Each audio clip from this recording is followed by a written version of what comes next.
Oh, yeah. Oh, yeah. All right. Oh, really? Boy. Y'all make it good to come home, boy, I swear. I know, man. It's been a while. It's been a while. DC's different. I've been gone, man. It took me years to be able to do this show, boy. DC has changed. It's different now.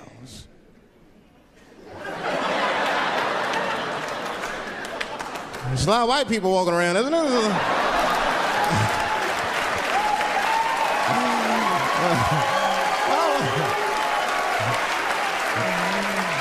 I mean, I left DC in the 80s. It was not like this in the 80s. When crack was going on. Remember when crack was going on? White people be looking at DC from Virginia with binoculars and shit. Well, that looks dangerous. Not yet. New white people. You can't scare these white people. I tried. Roll up on them. Boo! The hell is wrong with you?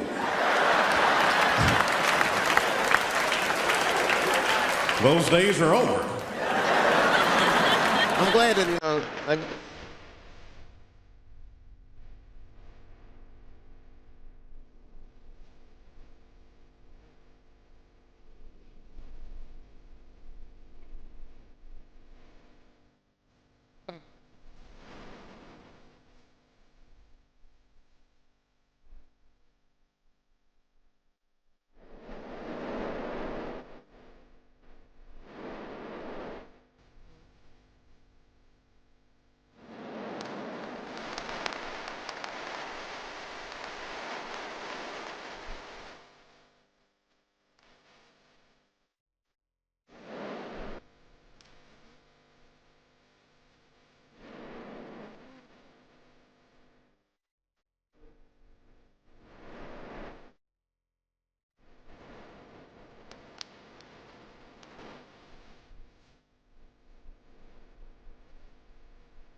I mean, that's when that white friend comes in handy. Uh-oh, Ernie, you want to get this one? Come on now. Do something. So black people are very afraid of the police. That is a big part of our culture. No matter how rich you are, how old you are. We're just afraid of them. We got every reason to be afraid of them. You know what I mean? Like, you're a white lady. You ever been pulled over before? You know, and then what they say, let me see your driver's license and your registration, right? See, I'm just guessing. That's not what they say to us. Well, you wouldn't believe what they say to us. Spread your cheeks and lift your sack. Like, what the fuck? Excuse me? You heard me. Spread open your cheeks and lift your sack. I got a driver's license, too. There's easier ways to prove who I am and shit. What does that prove? I can't go to the bank like that. Cash my check. What do you mean you don't have any ID? Wait a minute.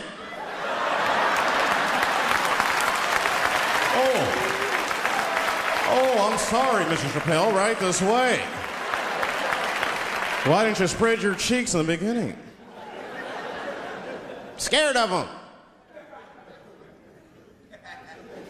I'm serious, man. You ever be at a red light, the police might pull up next to you? It won't be no big deal for you, but, you know, well, I'll fucking fall apart. Oh, nigga. Oh, don't look over there, nigga.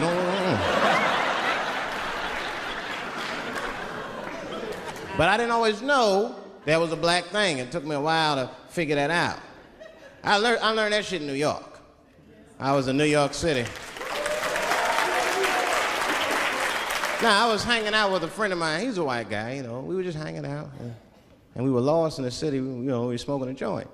Now, I don't know if it's a coincidence that we were lost and high and shit, but... my white buddy, he was smoking a joint. Dave, it's the goddamn cops.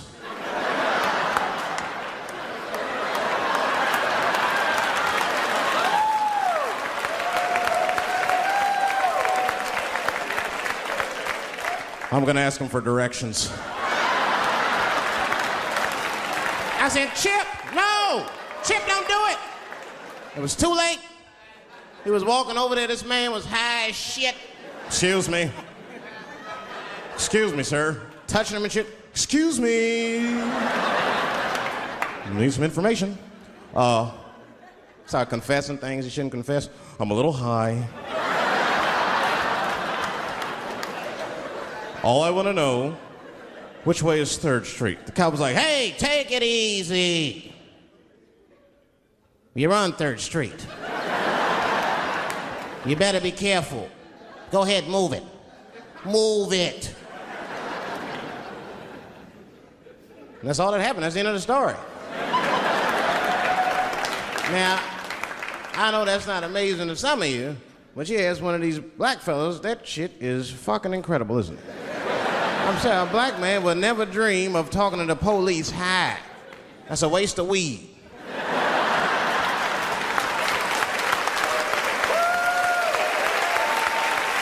Serious. I mean, I'd be scared to talk to the police when I'm sleepy. They fuck around and get the wrong idea and shit. Oh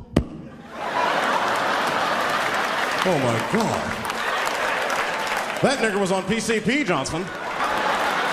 I had to use necessary force. You saw him.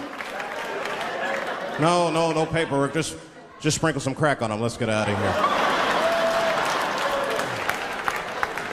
That's how it is. But at the time, I didn't think there was anything racial about it. I was just like, man, Chip, you got fucking lucky. You better be careful. But then another time, me and Chip are driving. Now, I'm not driving. Chip is driving, and he's driving a little crazy. He's been drinking. Now, I don't like to let my friends drive drunk, but, you know, I was smoking a joint. I couldn't really say shit to the guy.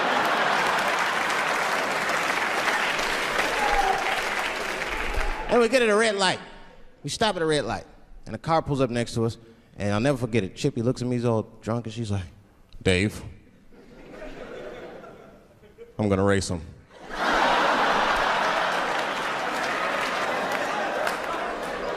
I knew it was a bad idea, but I was high. I tried to explain to him it was a bad idea, but all that came out was, well, nigga, sometimes you gotta race, I don't know.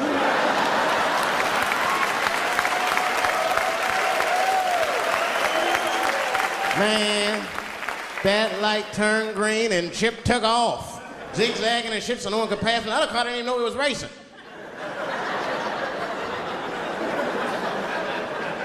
Then the police seen us and pulled us over. Now, you understand, I'm scared as shit. I mean, come on, the car smells like weed. I've been speeding, this man is fucking drunk. I was scared. Chip was not scared at all. It was weird, he didn't even turn his radio down. Isn't that weird a little bit?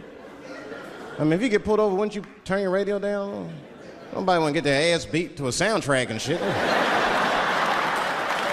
what I'm saying? Chip had the music blasting. We're not gonna take it.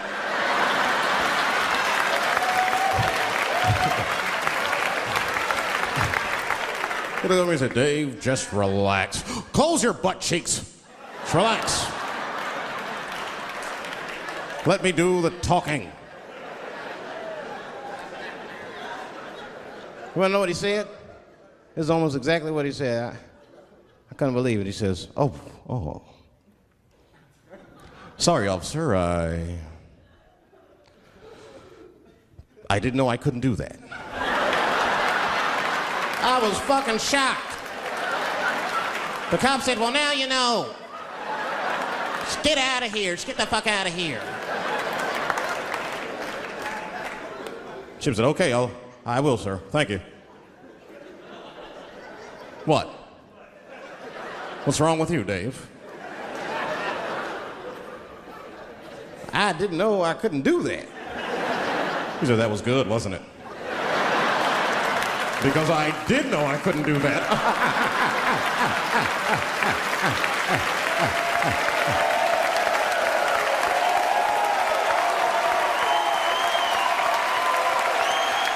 I was shocked. I wasn't shocked at the audacity of it. I was just shocked because I would have never thought to say that. I don't think any black dude would think to say that because they know we know the law.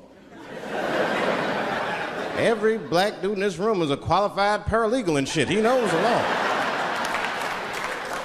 I mean, if one of us even start to do something wrong, an old black man will pop out of nowhere. Nigga, don't do that. That's 5 to 10. Watch out. Well, we know the laws and the penalties. Guy Chip didn't even know he couldn't race. I'm not saying I don't like police. I'm not saying that. I'm saying I'm just scared of them. Nothing wrong with that. Sometimes we want to call them too. Somebody broke into my house once. It's a good time to call them, but I don't. The house is too nice. It ain't a real nice house, but they never believe I lived it. They'd be, oh, he's still here. Oh my God. Open and shut case, Johnson. I saw this once before when I was a rookie. Apparently this nigger broke in and hung up pictures of his family everywhere. Well, let's sprinkle some crack on him and get out of here.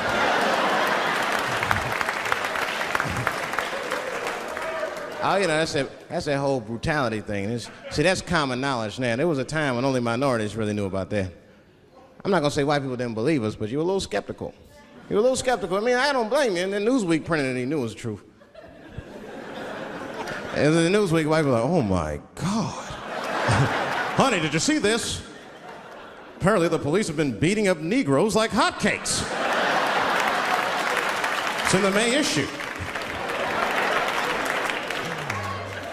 I mean, really, how could you know, though? How could anyone else know? You know. I mean, maybe you should have seen something a little suspicious. Don't you think it was like a little suspicious? Just a little suspicious? Every dead black person the police find has crack sprinkled on them. I mean, come on, man. Come on, man. Who gets shot and sprinkles crack on themselves? Nobody would do that. Bam! Oh, oh.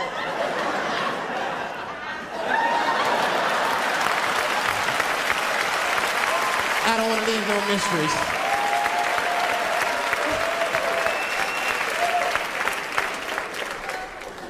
But I'm a paranoid guy, you know, that's how I am. I am. I'll be scared to call 911 for anything, even if it's like a fire or anything. Because they tape those phone calls. I see the shows, they tape them, and then they play them on television. That's fucked up. Now, I'll say anything if I'm scared. That shit is private, you know what I mean? What if I get killed? They start playing that 911 tape on the news, I'm dead, I can't explain myself to my buddies and shit. We watching the news. We have Reg Chapman on the scene. Reg, what's going on out there? It always takes a guy on the scene a minute. Hi, Bob. Hi, yes, we just got hold of a copy of Dave Chappelle's Frantic. 911 emergency call. Remember, viewers, some of this language is disturbing.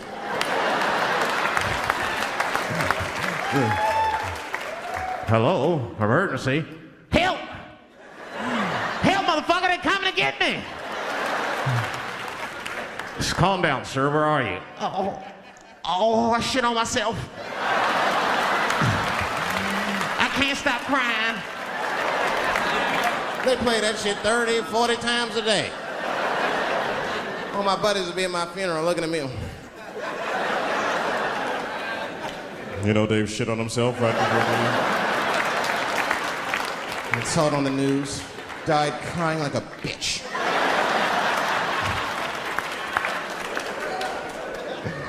I'll be dead. I can't defend myself. That's not a nice thing to do. That's not a nice thing to do. I mean, it's a 911 tape. How they expect you to sound? Of course you're gonna be scared. It's an emergency. There's nobody calls 911 cool and relaxed. That shit would sound ridiculous. Hello, emergency. Hi. Hey, 911, how are you? Yeah. Look, there's a group of hooded white men gathering outside of my house, and it looks like they mean business. Get out here, nigger! I gotta go. you guys try and hurry.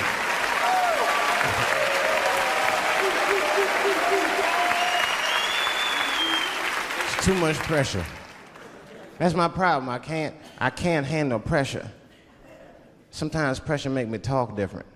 I'm serious. You ever have like that social pressure? You ever talk to somebody who's fake and they make you fake? Like that kind of deal, like, hey, how you doing? You're like, fine, how are you? And you're like, I don't even talk like that. I get sick of that shit. I do. It just makes me sick. Sometimes I'll talk crazy just to make myself feel better. You ever do that? Just start talking like crazy. Like, you ever hear this voice? Man. That's how bad guys used to talk in the 40s. In the old days. See, I talk like that. Not all the time, but if somebody put the pressure on me, fuck it, I gotta cut loose. Like the police pull me over, I'll talk crazy. Son, do you know why we pulled you over? Nah, because I'm black, see, that's right. Nah. I do it. It's not illegal to talk like that. How do they know I don't talk like that every day? Stop talking like that. Stop talking like white copper. Nah. That's how I talk, see?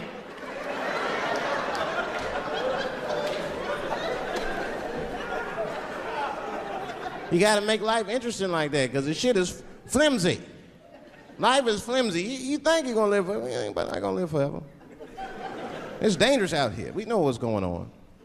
I travel now, you know. I used to think D.C. had the roughest ghettos in the country. Nah, nigga, I have seen some shit now.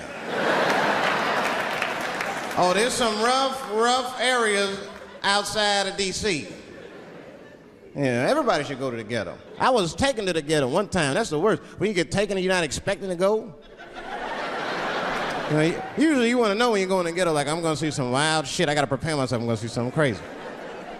When you're taken, it's different. I had a limousine driver. It was after a show. It was late at night. It was like 3 in the morning. I had a limousine driver. He was a nice guy talking to me and shit. Oh, hey, where you from, dog? D.C.? Word? That's a rough city, man. And his cell phone started ringing. Hold on 1 second. Hello? Oh, what's up, nigga? What? What the fuck? Slow down. What? What the fuck? No! No! No! Fuck that, nigga. Fuck it. I'm on my way.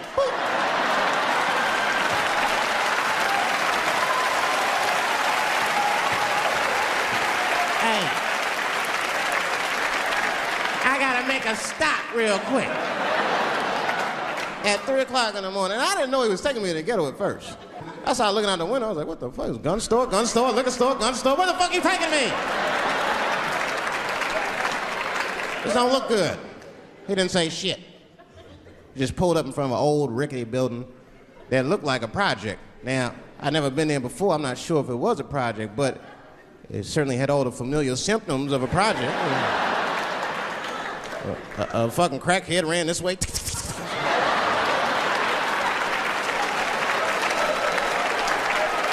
And then another one jumped out a tree and shit. And I said, I'll be right back. And left me. Took the keys with him and just left me. At 3 o'clock in the morning, in front of a project, in a fucking limousine. This was not good. I was like, man, I gotta look around and see if I can see some landmarks and figure out where I'm at. Might have to escape on foot. Now, this is when I knew I was in a bad neighborhood. You only see this in the worst neighborhoods. Remember, it's 3 o'clock in the morning. It's 3 o'clock in the morning. I look out the window. There was a fucking baby standing on a corner. Look at this. And the baby didn't even look scared. He was just standing there.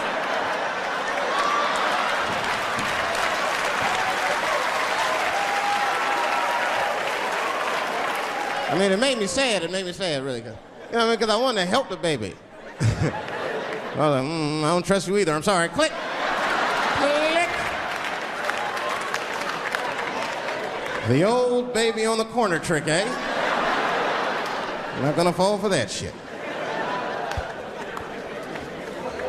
Where's this limousine driver? You know, I start feeling bad. As time goes by, I start feeling worse. Like, man, what is wrong with me? What the hell's wrong? I'm scared of a baby. Man, this baby could be in trouble. He might need my help. I gotta do something. But I wasn't gonna get out the car. I'm serious, man. I just cracked the window a little bit. There's an old limousine. I can roll it down.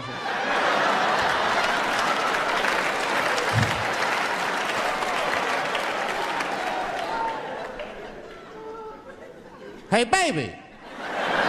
Baby, go home, man. It's 3 o'clock in the morning. What the fuck are you doing up? The baby said, I'm selling weed, nigga. I said, oh, shit.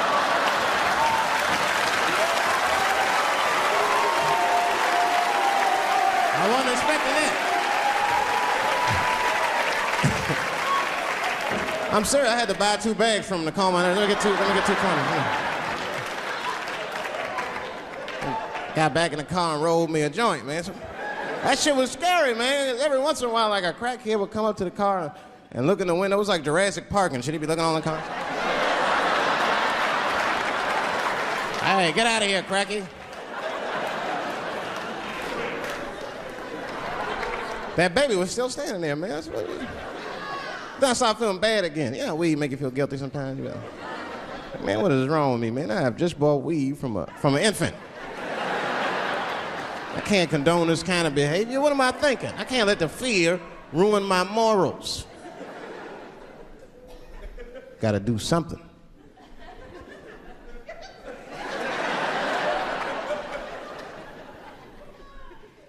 Hey, baby. Stop selling weed, all right? You got your whole life ahead of you. He said, fuck you, nigga, I got kids to feed. I said, God damn.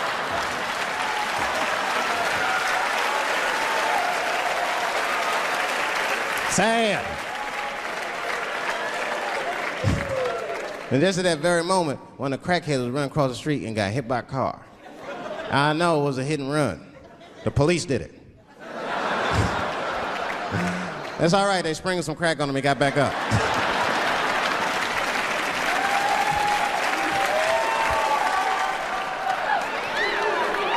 Yeah, I be seeing that kind of shit, man.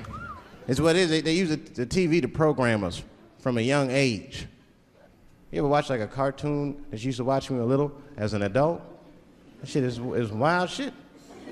Some wild shit. I mean, like I was with my nephew. We sitting there, we watching Pepe Le Pew, and I say to my nephew, I said, now pay attention to this guy, because he's funny. I used to watch him when I was little. And then we watched Pepe Le Pew, and I'm old now. I'm looking like, good God, what kind of fucking rapist is this guy? Like, take it easy, Pepe. My nephew was sitting there cracking up. Hee. See, sometimes you gotta take the pussy like Pepe. Like, no.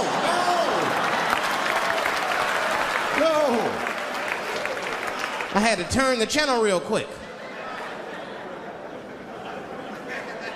I turned on Sesame Street. I said, oh, Sesame Street, this is much better, because now he'll learn how to count and spell. But now I'm watching it as an adult, and I realize Sesame Street teaches kids other things. It teaches kids how to judge people and label people. That's right. They got a character on there named Oscar. They treat this guy like shit the entire show. They judge him right in his face. Oscar, you are so mean. Isn't it, kids? Yeah, Oscar. You're a grouch. It's like, bitch, I live in a fucking trash can. I'm the poorest motherfucker on Sesame Street. Nobody's helping me. Then you wonder why your kids grow up and step over homeless people. Get it together, grouch. Get a job, grouch. So don't even tell me how to get to Sesame Street. That is a terrible place. I wouldn't go there if I knew the way. Who would want to live in a neighborhood like that? Fucking 6-foot pigeons walking around. An elephant that's a junkie. Hi, bird. Yeah, that's right, Snuffy. Hi, bird, I'm sick. I need some smack, bird. Then Cookie Monster with his eyes popping out his head, screaming, cookie, cookie, cookie, like, ugh. What kind of cookies are you talking about? Chocolate chips don't do that to people. And then had the nerve to put a pimp on there. They didn't come out and say he's a pimp, but I know a pimp when I see one. They called him the Count. Had a cape and everything. You could just see him pimping. Bitch, where is my money? You've been late 4 times, I've been counting. How many times must I smack you before you act right? 1, 2 smacks.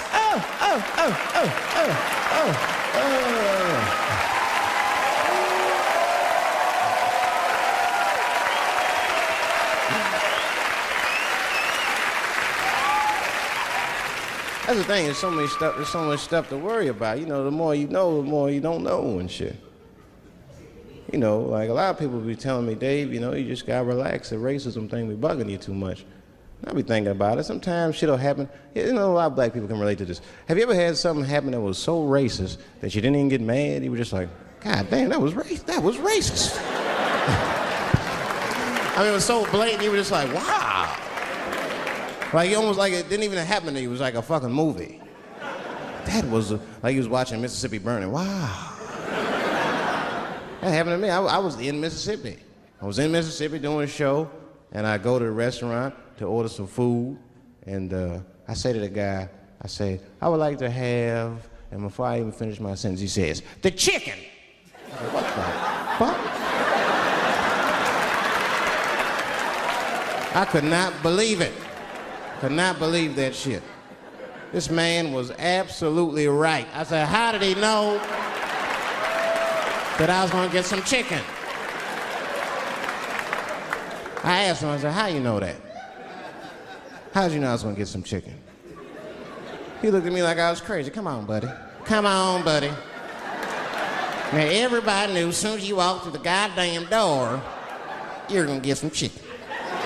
There's no secret down here that blacks and chickens are quite fond of one another. And then I finally understood what he was saying, and I got upset. I wasn't even mad, I was just upset. I wasn't ready to hear that shit. All these years, I thought I liked chicken because it was delicious. Turns out I'm genetically predisposed to liking chicken. I said, it's whack. I got no say in the matter. That guy ruined chicken for me. I'm scared to eat it in public. I want somebody to see me and say something. You know what I mean? Like, you be eating some chicken?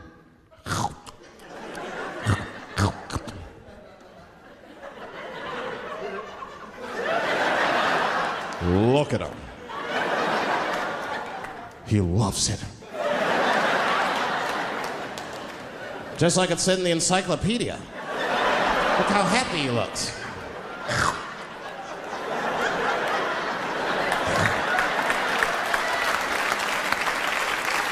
Sometimes this world be too much to deal with. That show business be crazy. That's where the cultures really collide. Show business bring a lot of races together. Sometimes it works, sometimes it don't. This is one thing that happens that's funny. You know, sometimes I'll be on a business call, right? You know, like with a lawyer or something. You know, my lawyers be white, and like we'll be on a call, right? And they'll be like, "Oh, okay, Dave, we're gonna close the deal. Is that fine with you?" I'll be like, "Yeah, that's good for me." Great.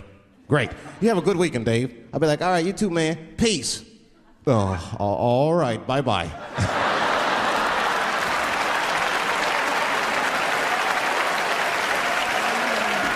I don't know what to say, right?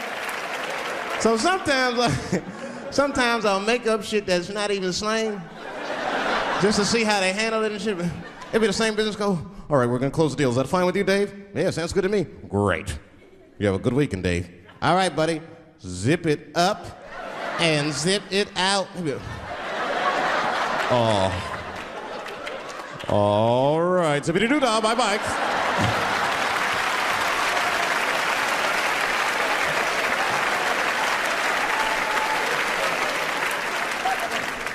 Sometimes, you know, racism works out in black people's favor. Now, it doesn't happen often. It happens very rarely, but when it happens, it is fucking sweet.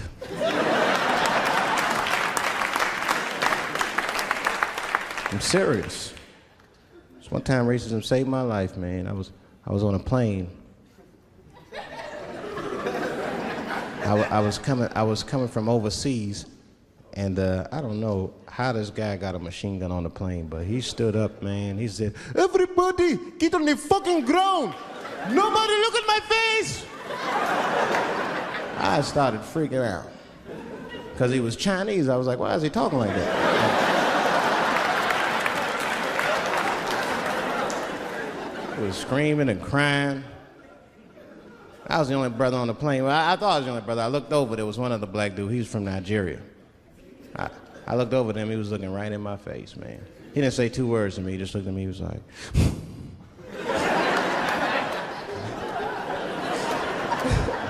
He didn't need to talk, I knew just what he was talking about. I looked right back at him, I was like...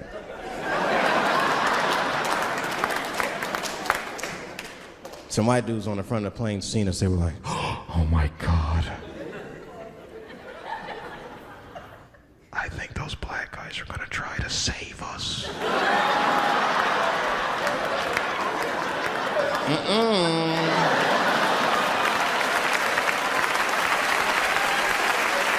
We were just communicating that we understood the situation.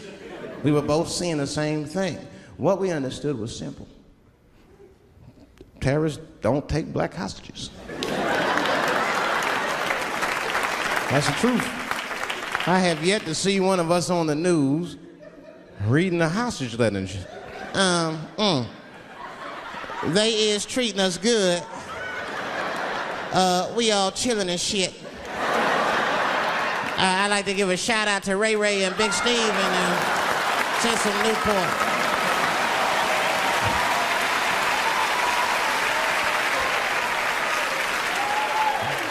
You're not gonna see it. And terrorists are smart. They know what they're doing there, you know. They terrorists. They know black people's bad bargaining chips.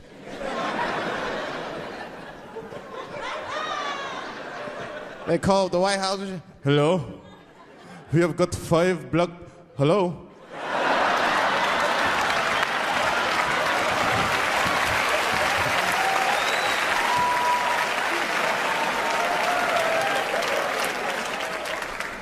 You'd be back in D.C. You know, I was thinking, man, this is an election year. I'm gonna ask you, you're a white guy, do you know who you're voting for yet? Don't know, do you? Now you see that? You see what just happened here? Let me tell you something, that is a cultural thing. He knows who he's gonna vote for, he's just not gonna tell me. See, I've noticed that. That is a cultural thing. White people do not like to talk about their political affiliations. It's a secret. You ever ask a white guy who's voting for you? "Hey, Bob, who are you gonna vote for?" Dave, whoa. Take it easy now. Take it easy. So anyway, I was fucking my wife in her ass, right? And I mean, it was something else. Yeah, but who are you voting for? Dave, come on with the voting. I'm trying to tell you about fucking my wife, you're asking me all these personal questions. They don't like to divulge that information because it matters to them. Black people talk about that shit. Black people will openly talk about politics. Black people will openly talk about beating up politicians and shit. If I see George Bush, I'll kick his motherfucking ass for cutting my Medicaid. Okay, say it. Black people just say it. But there's a reason for that. Because it matters more for them. It matters more. Black people see even when I vote, right? Which I don't. But even when I think about who I would vote for, right? I don't even look at their political policies. I just look at their character. You know what I'm saying now? You gotta read, no, I'm serious. You gotta read between the lines.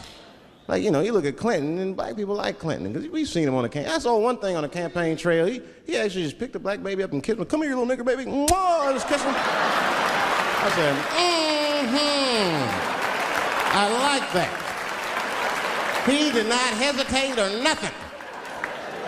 You see George Bush Jr., he be in, ugh.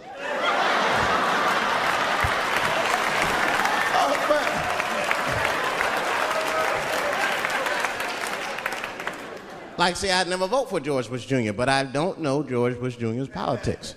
The only thing I know about George Bush Jr. is that guy sniffed cocaine. That's right. Now, listen, we cannot have that shit in the White House. That might be fine for a mayor, but goddamn it, not in the White House. Not in the White House. You know what I'm saying? The stakes are too high in the White House. Can't have no cokehead president. He be selling nuclear secrets for $20, $30 and shit. He'll be in meetings embarrassing America. Come on, sign the treaty, baby. I suck your dick. Like, what the? Mr. President. Like, Mr. President, that is not how we do business here, sir. Stop sucking the ambassador's dick. No, let him finish.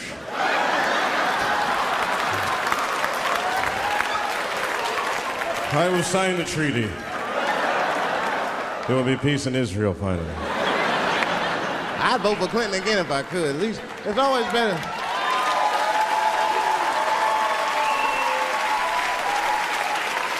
Now again, I'm not looking at his politics. Don't know what his politics are. I'm just looking at his behavior. I understand that kind of behavior. I know a lot of dudes with them shortcomings. Weed-smoking fornicators, there's a lot of them. I mean, come on now, let's be honest. Let's be honest. Bill Clinton was not the first president to do what he did. Now, let's think back for a minute. Remember a guy named Kennedy, John F. Kennedy? Remember him? He fucked Marilyn Monroe. Matter of fact, him and his brother Bobby fucked Marilyn Monroe. And history doesn't talk about that much. You know why history doesn't talk about that much? Because those two pages in history are stuck together. They was getting it on. They were getting it on. I seen the tapes. Remember the tapes? She'd be singing on there. See this party, stressing them out. Happy birthday, Mr. President. Bitch, my family's here.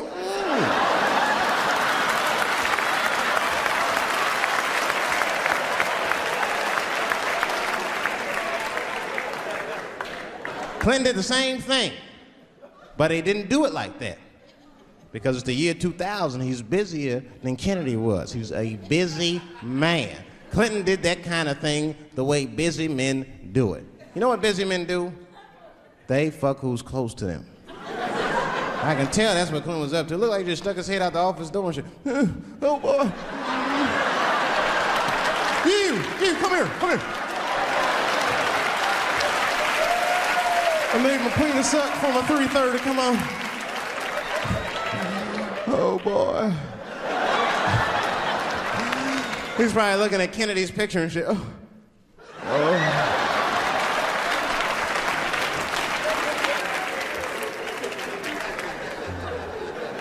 And then to top it off, he lied, which I thought that was special.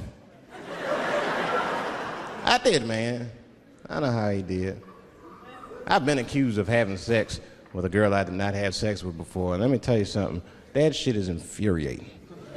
You ever go through that? You know, it'll make you crazy. You be screaming at your best friends. I didn't touch that bitch, nigga, I'll kill you. Fuck you, nigga, I'll kill you. Please believe me. Please believe me.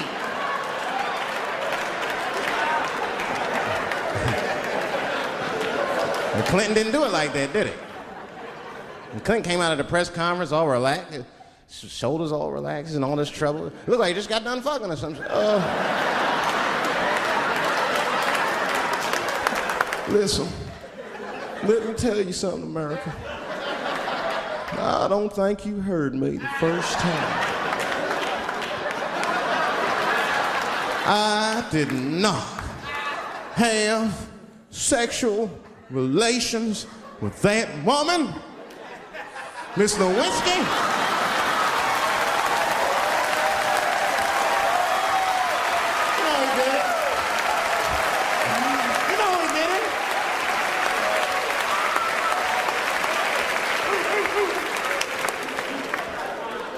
Nobody knew what that finger smelled like. Nobody cared.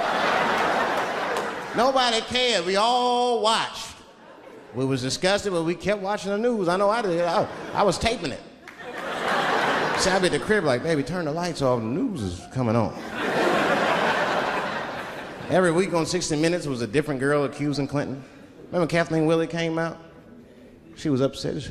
The president called me into his office. He began massaging my breast slowly. I'm sorry.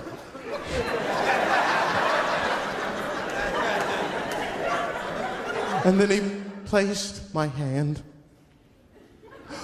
on his genitals. Ed Bradley was shocked. Was he aroused? I was at home like, yeah, was he aroused?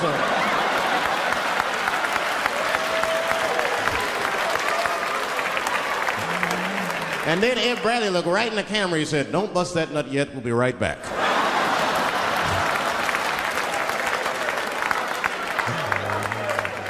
Oh, man, the news had never been so good.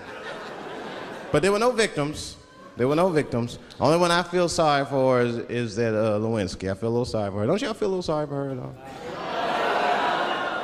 God damn, y'all, come on, man.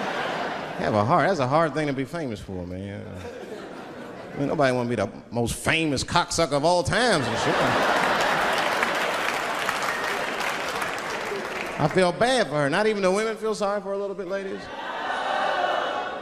Now that's jealousy. That's what that is. I mean, come on, y'all. That's one dick that girl sucked. It's gonna haunt her for the rest of her life. Long after she spent that money up, that's still gonna haunt her. And I know there's a lot of women in here with at least one dick they regret. And I bet you it wasn't a president's dick. I bet you worked at Kenny Shoes or Safeway or some shit like that. Don't go judging her. Don't go judging her. See, we gotta stop judging people. That girl was young, and she made a mistake that young girls make. She wanted to fuck a powerful man, period. That's as far as she thought it through. She wasn't thinking about how powerful the president was. She didn't have no wisdom. An older woman would have helped everybody. An older woman would have been in there, you know, you should lower taxes. You know what I'm saying? The older woman would have sucked us into utopia. The last thing I'm going to say about it is this, that he is a famous man. I have dreamt of being famous, but I never dreamt of being that famous. I never understood how famous a president was, but imagine if somebody could suck your dick and then they're famous. You understand what I'm saying? That's crazy. That's crazy. I mean, no guy ever thought of that. There's nobody with a pickup line that good and shit. They suck my dick, there's a future in it. What? Oh, that's it now. Get out there and be somebody. Go write a book. You're a qualified author now. Go write a book. I said, I'm in the wrong business. I should be the president. Shit, I'm in the wrong business. See, the only reason I want to be president is because I'm black. That would make it too hot for me. I mean, you know what I mean? I think it could be a black president one day, but you don't want to be the first one. I mean, second or third, that's fine, but that first nigga better watch out. I'm going to tell you that right now. It'd be too hot. I mean, I'd be the first black president. I don't think that nobody would really hurt me. I'm sure somebody would want to hurt me, but I don't think they'd touch me because my vice president will be Mexican for a little insurance. You know what I'm saying? You can shoot me if you want, but you're just gonna open the border up, so you might as well leave me and Vice President Santiago to our own devices. Ain't that right, Santiago? See.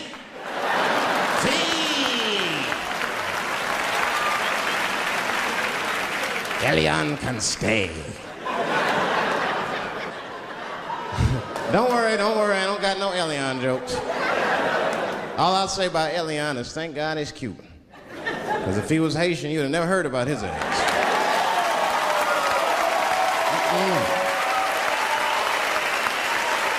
If Elian Gonzalez was Elian Mamumbo from Haiti, they'd have pushed that little rubber tube right back in the water. Sorry, fella, all full.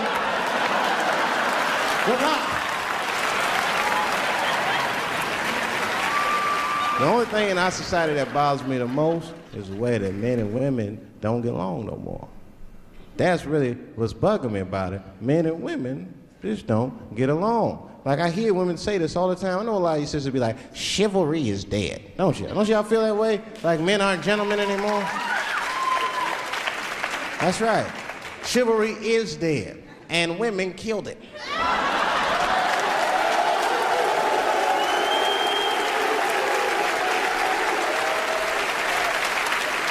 There's a fundamental difference in the way we're gonna see things. We're not gonna see eye to eye on this issue.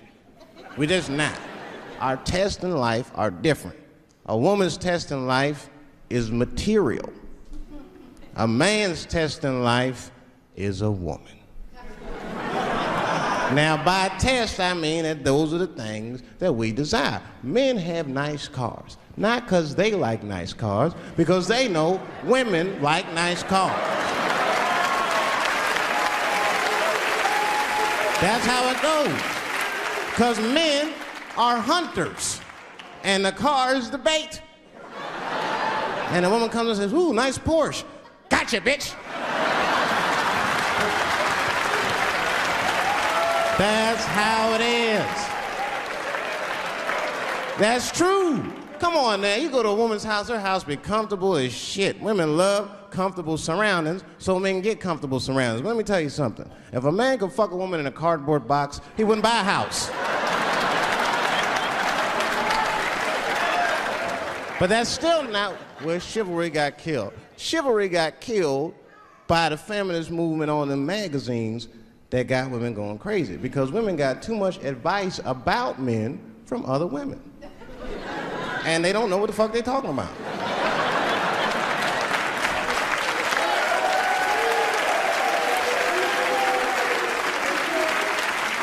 It's true. I see this shit in the magazines.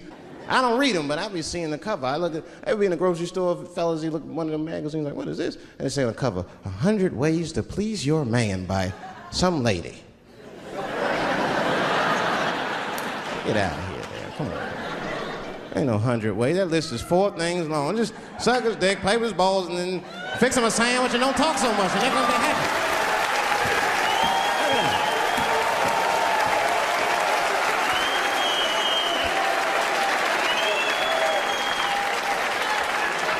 And then the magazines trick the women. The magazines start picking at your self-esteem. Every page you turn, you start feeling fatter and uglier, and you feel like your clothes aren't good enough. And the magazines have you forgetting how fucking beautiful you are. And that's what happens. Now look what happens. And then you forget how beautiful you are, and we all suffer. If pussy was a stock, it would be plummeting right now because you flooded the market with it. You're giving it away too easy. I'm just being truthful. I'm just talking. It would plummet. You'd be watching the news today, pussy plummeted again on the NASDAQ. Gold is up 10 points. You can see it. You ever have this happen? This is how confusing it is. This is the practical application of what I'm talking about. Like a guy be out, this happens to a lot of guys, you be out at a club, bar, right? You're kicking with your boys, and a girl walks by, and man, she looks good. She looks good. Not good in that classical way. I mean, you know, I'm talking good, like she got half her ass hanging out her skirt. Her titties are all mashed together, popping out the top of her turtleneck and shit.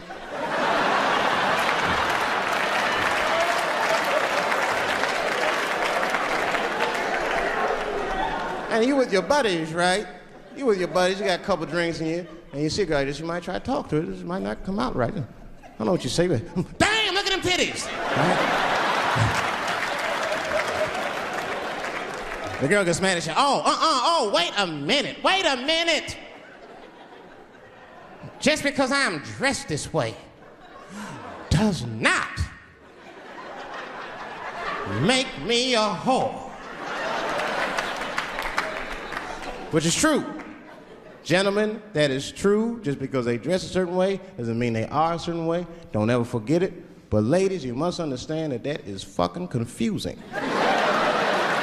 Just is. Now that would be like me, Dave Chappelle the comedian, walking around the streets in a cop uniform.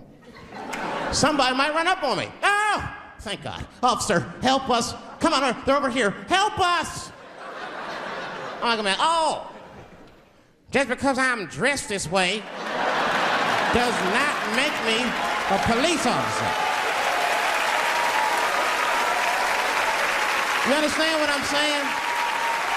It's like, all right, lady, fine. Fine.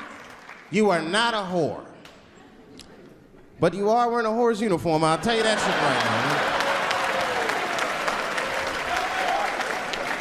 now. Little misunderstandings can happen.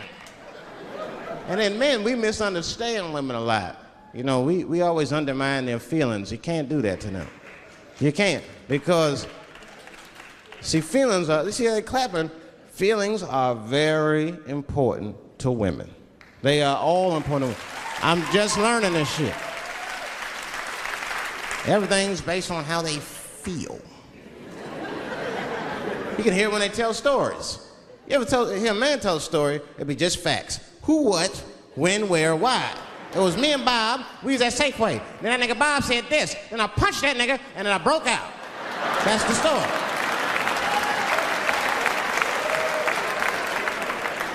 That's the story. Women tell stories, all these feelings. And, well, first of all, you have to understand, I was on my period, and I just talked to my mother, so I was feeling like, God damn, there's too many feelings. What the fuck happened? Get to it. But I gotta talk about them.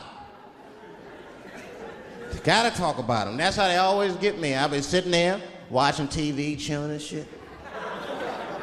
My old lady come up to me. David, we need to talk.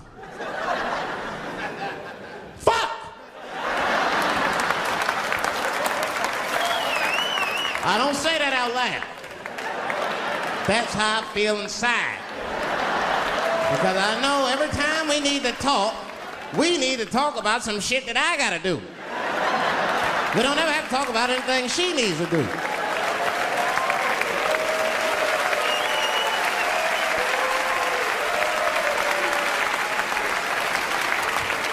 She leaves me defenseless. I have to do what I have to do. David, we need to talk. Nah. Don't do that to me, David. This is serious. Stop talking in that voice. No, see. I gotta do this, see. Nah, see.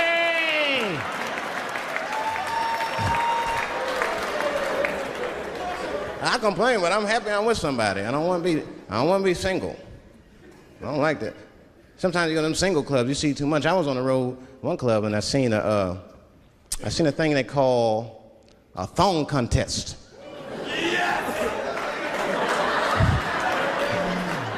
Yeah, I seen a thong contest. Scandalous. Yeah, it's some scandalous shit, all right.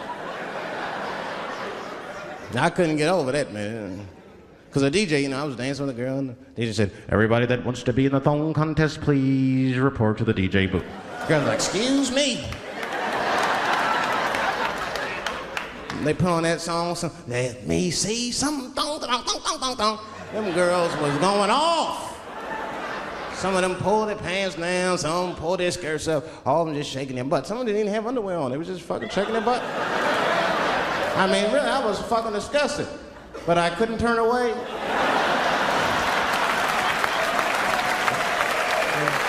But no, please, for the squeamish, just plug your ears. All right, one of the girls, you get so into it, there's no cops around, right? But she actually, I'm sorry to tell y'all this, she spreads her butt cheeks open. She spreads her butt cheeks open in the middle of a crowded disco, right? I was disgusted because I was like 10 yards away from her. I was like, oh my God.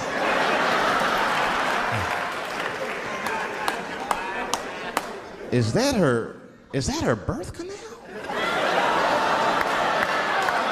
Oh, it gets worse.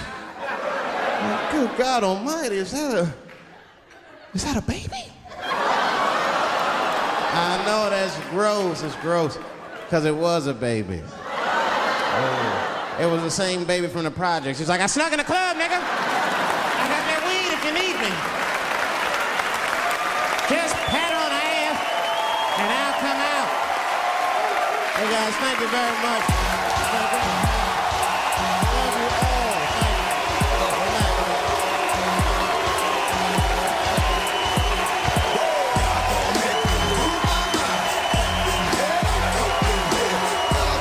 Good night. Good night, good night.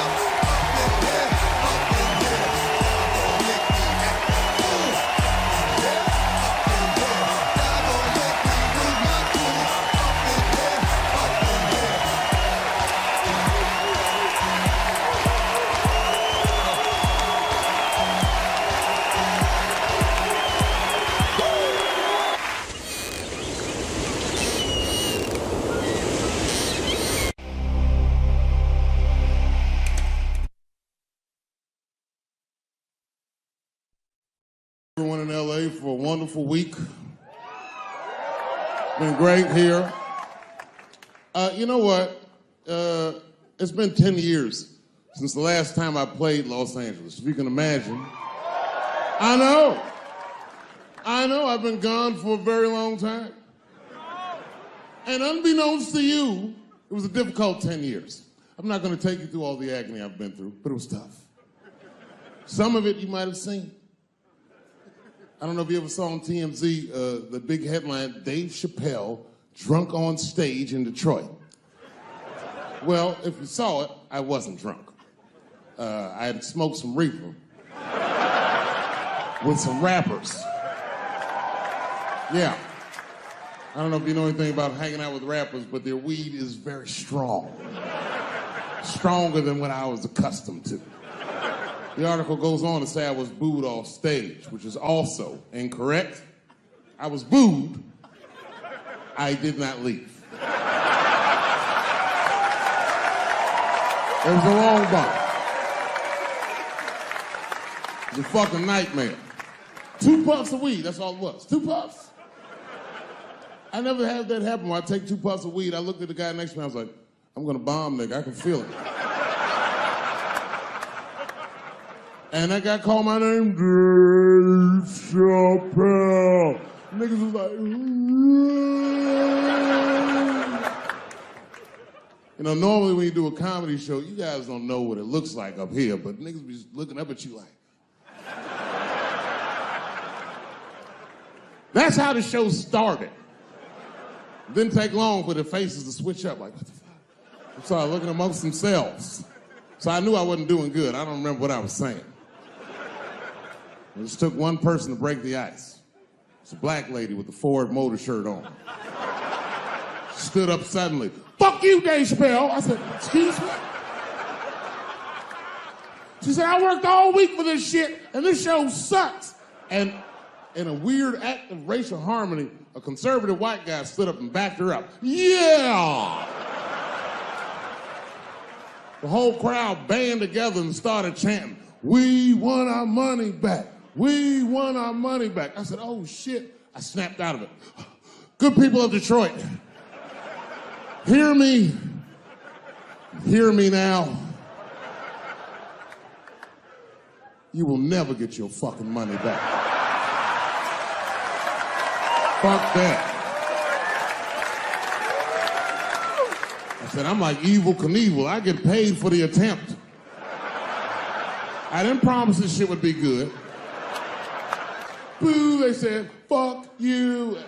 This went on for a long time. And then after the show, I felt so bad, I took half of the money from the show, thousands of dollars. I said, I'm gonna give this to charity. You know what I did? I bought $25,000 worth of bubble gum and drove around Detroit and handed it out to the homeless so they could chew it and still be hungry.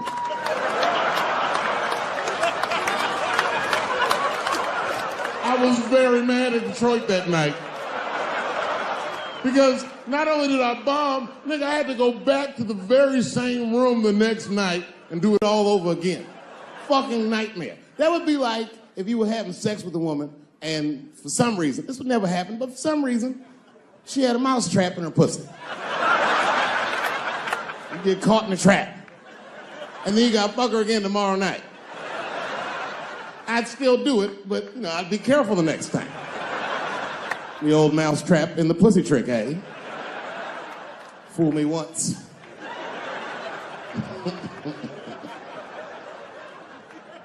Yeah, it was a tough time. And I wanted to give up sometimes. I almost did give up, but then right before I gave up, I decided not to. But I made the call. They answered the phone. Hello? Dancing with the Stars. I said, not yet. Not yet. Yeah. Oh, if you see me on that shit, it's over. Trust me. My spirit is broken. If you see me waiting for them judges,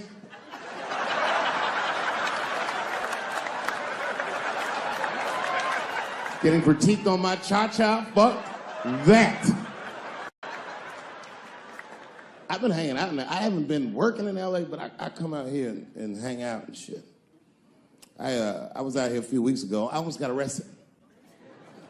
I'm not bullshitting. This happens to a lot of black people. What happened was, I was coming out of one of those nightclubs in Hollywood, and my friend saw me. I guess I was wobbling or something. So he just rolled up. It's a good friend of mine. He's like, hey, Dave, give me the keys. And I was like, all right, nigga, just take the keys. And I got in the passenger side of my car, and he drove it. And it was fine. Just talking, chopping it up. And then on the 10, the blue and whites hit us. Now, I should tell you, the friend that was driving me was black, which really doesn't have anything to do with the story, other than to let you know there was fear in the car. Not my fear. I'm black, but I'm also Dave Chappelle. So I figured, you know, shit'll probably be fine.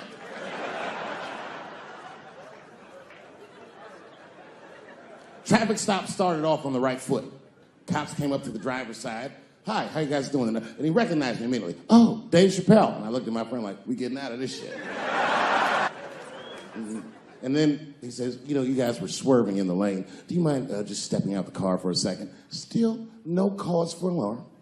I looked through the rearview mirror. The body language of the arrest looked good. He was talking. So then I started fucking with the radio. You know, traffic stop's going good if you listen to the radio when someone else is outside of the car. But then when I looked back in the rearview mirror, something had gone horribly wrong. Them motherfuckers back there like. And the next thing I knew, they were stuffing them in the back of the car. And I thought, you know, when anybody would think of a situation like that, oh my God, what is going to happen to me?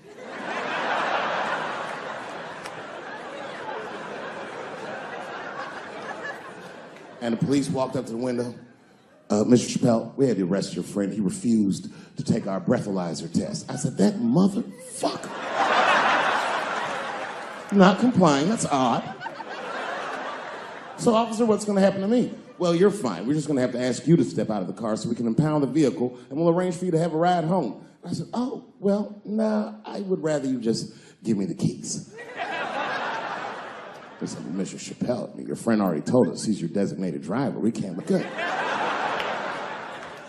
And then suddenly the shit turned into Vegas. He was like, I'll let you blow for it. I said, excuse me? He said, if you blow on my breathalyzer. I said, oh, nigga, I thought you was trying to get your dick sucked.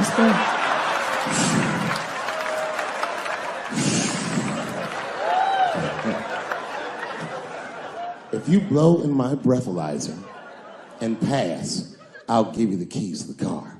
I said, Set him up, nigga, let's play.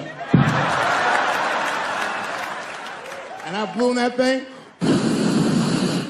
and it made a noise. I said, uh-oh. And he looked at it and he said, oh, well, Mr. Chappelle, I guess you're free to go. I said, I am. I didn't know that thing didn't pick up weed. I drove home on the 10, 30 miles an hour. Yeah, no, it all worked out. It all worked out. I'm one of the lucky ones. It doesn't work out that well for everybody. I saw that videotape of that lady that got beat up in L.A. in the traffic. You see that shit on rush hour traffic? They beat a black woman's up. It was so fucked up it didn't even go to court. The city of LA just gave that woman $1.5 million for her pain and suffering. That is not bad, considering that's the same amount of money that Marcos Maidana made to fight Floyd Mayweather the second time. And this woman obviously hasn't trained a day in her life. You can see it on the tape. She didn't come to fight. Her guards were low. She was taking a lot of shots. A lesbian woman that tried to sell a story about me to TMZ. Thank goodness TMZ could see right through the sham of that story. This woman claimed that I beat her up in a nightclub because she was a lesbian. That is fucking crazy. Bitch, I didn't even know you was a woman.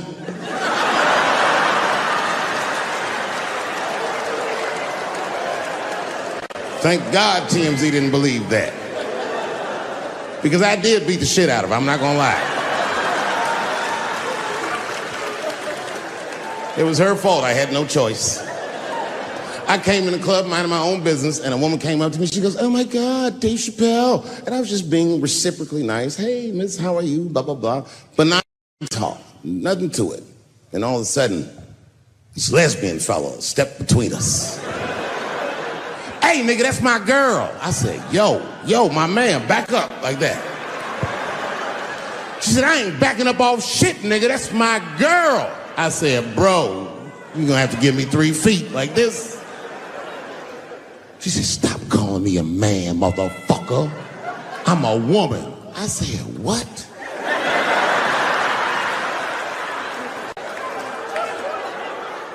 And then I looked deep in this nigga's cheekbones. I said, "Oh my God, you are a woman." It was just too much for me to even wrap my mind around. But I tell you what, I unballed my fist immediately, and I softened my posture so that she would know she's in no danger. I even changed the tone of my voice. I said softly, sweetly, like a pimp might say. "Bitch, I'm about to slap the shit out of you."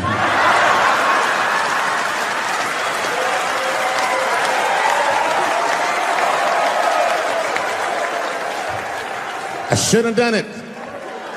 Oh, I wish I didn't say that. She dropped that foot back. Boop. She was in a perfect southpaw stance. Her shoulders were angled correctly. Her head movement was good. I said, "Oh no! This bitch boxes for real." She threw a wild hook at me, and I saw it coming from yesterday, so I slipped it like this. I had no choice. I had to go to work. I let that jab go. You should have seen me go, nigga. I tenderized them titties like chicken cutlets.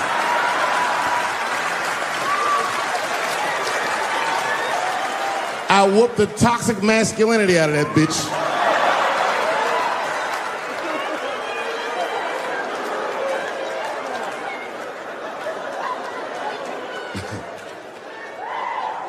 That's why I don't go out no more.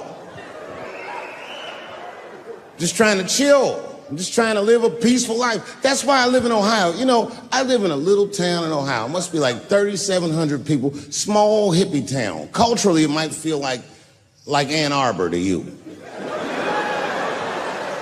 know what I mean?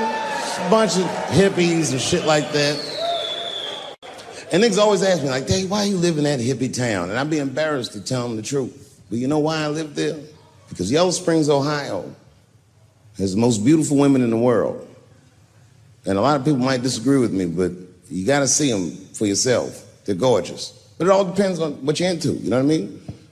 I like white bitches with dirty feet.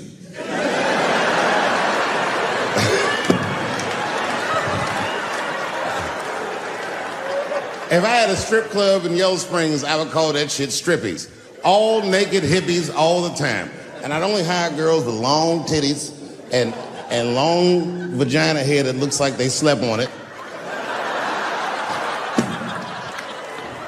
And I would keep a pile of dirt right next to the stage. I come like, "Bitch, get your feet in that dirt and get up there and give those people what they came to see. Chalk up, bitch."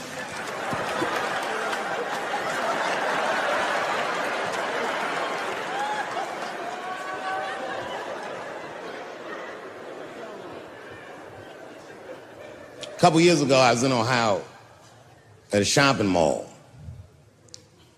An old white lady, this is true, she was following me around the mall, which sounds paranoid, but I'm sure she was following me. Mean lady, too. You ever see a woman with lines on her face that just tell you, like, even if she smiled, it looked like it would hurt the muscles in her face? I knew she was following me because she was at places that had nothing to do with her. I'd be looking around like, what is this old bitch doing in GameStop and Foot Locker and all the places I like to go? Every time I see her, she'd just be looking at me on me. And eventually, I forgot about her. So then after I'm shopping, I go all the way to the back of the parking lot. I'm parked all the way in the back. And as soon as I open my car door, I hear a voice go, David Chappelle. Just like that. I didn't even have to look. I knew it was her. And I looked back, and sure enough, there she was, that face. To be honest with you, she probably wasn't even that old. She's probably around my age. But she was a white woman. This bitch looked terrible.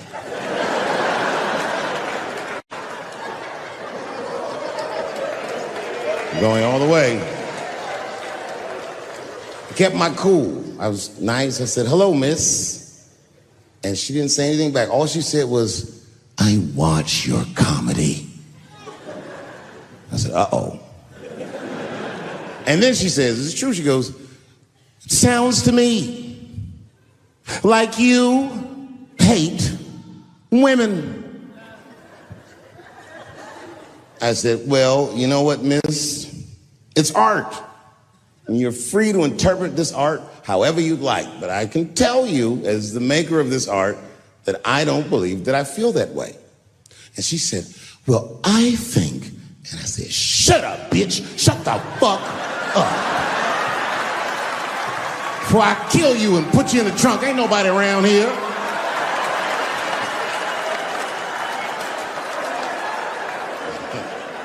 I'm just kidding, I didn't say that. I felt that way, but that's not what I said. I was more clever than that. You know what I said? And this is exactly what I said. I said, miss, before you finish that statement, let me ask you a question. Where'd you see me? Did you buy a ticket to a concert I did? I doubt that.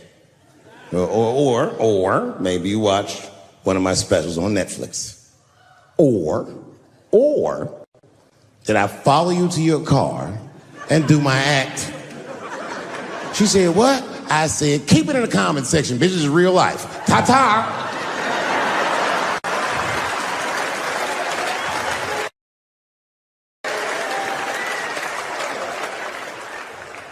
And then I drove off. Now, I got to tell you, and this is going to surprise some people here, but not everybody. People say things to me all the time, but what you don't know is it does affect me. I think about it. And that one bothered me a lot. I was driving home, couldn't stop thinking about what this woman said because she's not the first woman that said that to me. It's puzzling. You know what I mean? Like, what could I possibly be saying that would make these bitches think I hate women?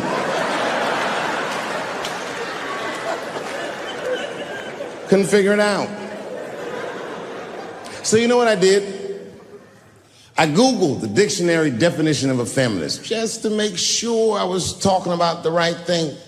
And do you know, sir, what the dictionary definition of a feminist is? I didn't either. Listen to this. Webster's defines a feminist as a human being, not a woman, a human being that believes in equal rights for women. I was shocked that that's what that meant. Because by that definition, I would consider myself a feminist. And I didn't even know that at the time.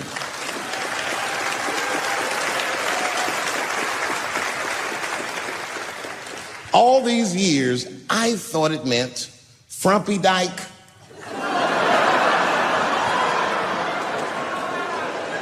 Well, that's who's always talking, to be some chick in overalls. Men are trying to rape us. Ah, not you, bitch. We please.